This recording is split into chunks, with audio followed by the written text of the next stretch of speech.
Why are you taking pictures of this building? I took pictures of all the buildings up and down here. Oh,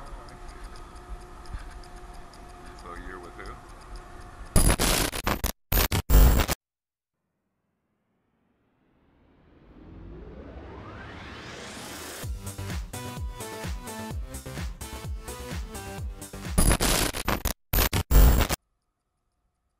I decided to audit Monsanto for a change of pace.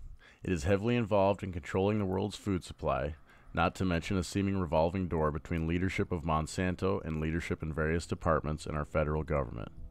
I guess I felt like poking the beast with this one. This location is one of 3 in eastern Washington. It mainly sells seed for peas, carrot, onion, and beans for contracted growers in the area. Monsanto's farmer contracts are very controversial to many, and we will get into that and their advancement of GMOs in the next 2 audits of other locations. For this first Monsanto audit, before we get to the contact made, I want to give you a quick history and overview of the company for those who are not familiar with it. Monsanto was founded in September of 2001 by John F. Queenie, who gave the company his wife's maiden name. It focused on food additives like caffeine, saccharin, and vanillin. After World War I, Monsanto grew to include research and production of industrial chemicals. Some of the chemicals Monsanto has been known for over the years include PCBs, Agent Orange, and DDT. Major controversies with Monsanto started with those products. The company claimed the chemicals to be safe in studies submitted to the U.S. government. It turns out the studies were manipulated and Monsanto lied about what it knew about the chemicals. This practice is still happening today. All the studies done on Monsanto's GMOs for the FDA were conducted by Monsanto themselves. Of course, they all say Monsanto's GMOs are perfectly safe. Why should we question this? It's not like they have lied to us in the past. In 1935, it gets real interesting. Monsanto purchased a major research lab called Thomas and Hockwalt Laboratories. This Ohio lab became Monsanto's Central Research Division.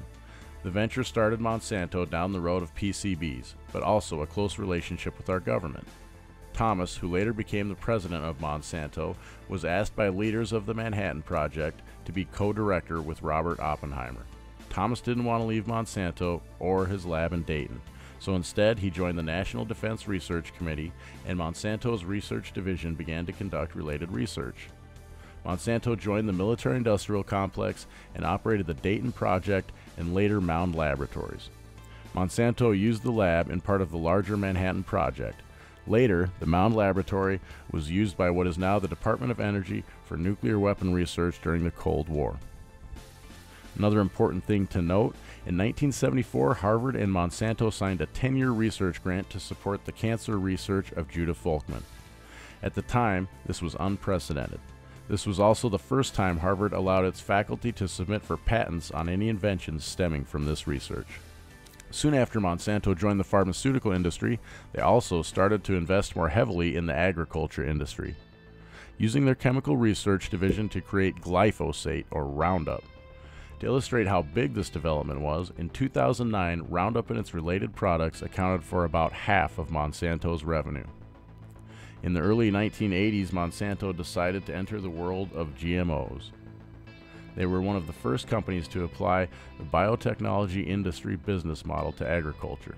This is to recoup research and development expenses through biological patents. In other words, patenting seeds and plants. In the early 90s, Monsanto entered the seed market, buying up smaller markets and consolidating the industry. They bought Cargill's international seed business, Seminis, and others, giving them access to seed distribution centers all over the world to push their GMOs on farmers. They also sue farmers for patent infringement at an alarming rate. In 2015, Monsanto controlled 26% of the global seed market, making it the world's largest supplier. DuPont is second at 21% and also heavily involved in GMOs like Monsanto. Think about that. In 2015, 2 companies controlled almost 50% of the world's seed market. That percentage will only get higher unless something changes. In 2016, Bayer bought Monsanto. We know that Monsanto lied to the public about its cancer-causing chemicals. Now it seems way too convenient. A pharmaceutical company now owns a huge chemical company whose chemicals are widely accepted to cause cancer.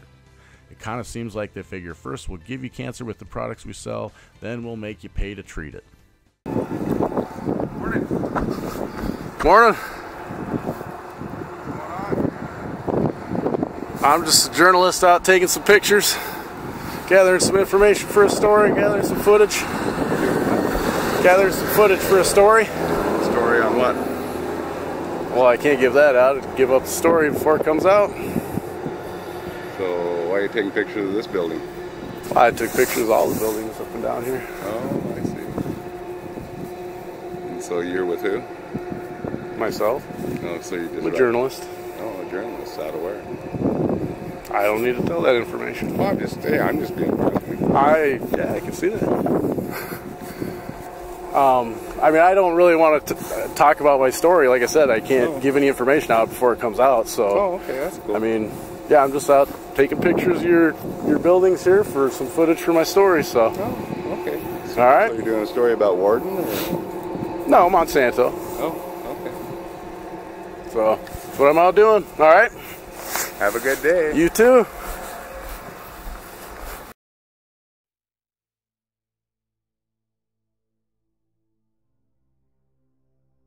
Monsanto claims to do a lot of good things with GMOs.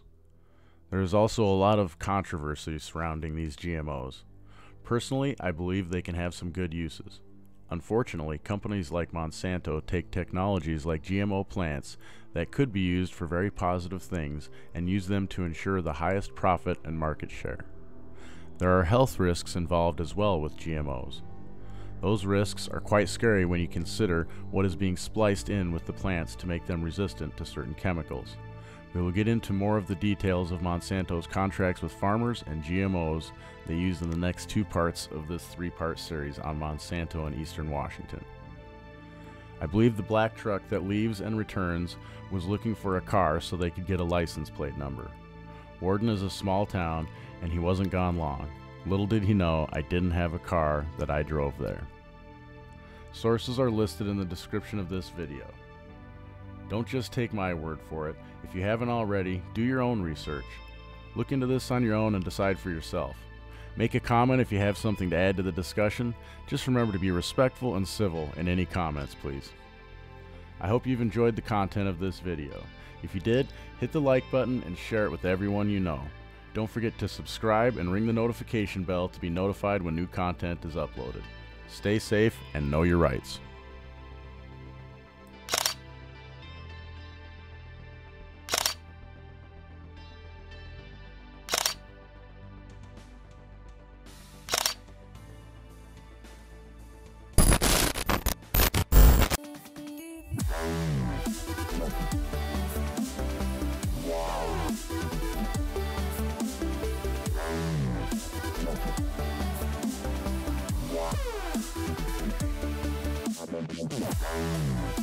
Yeah.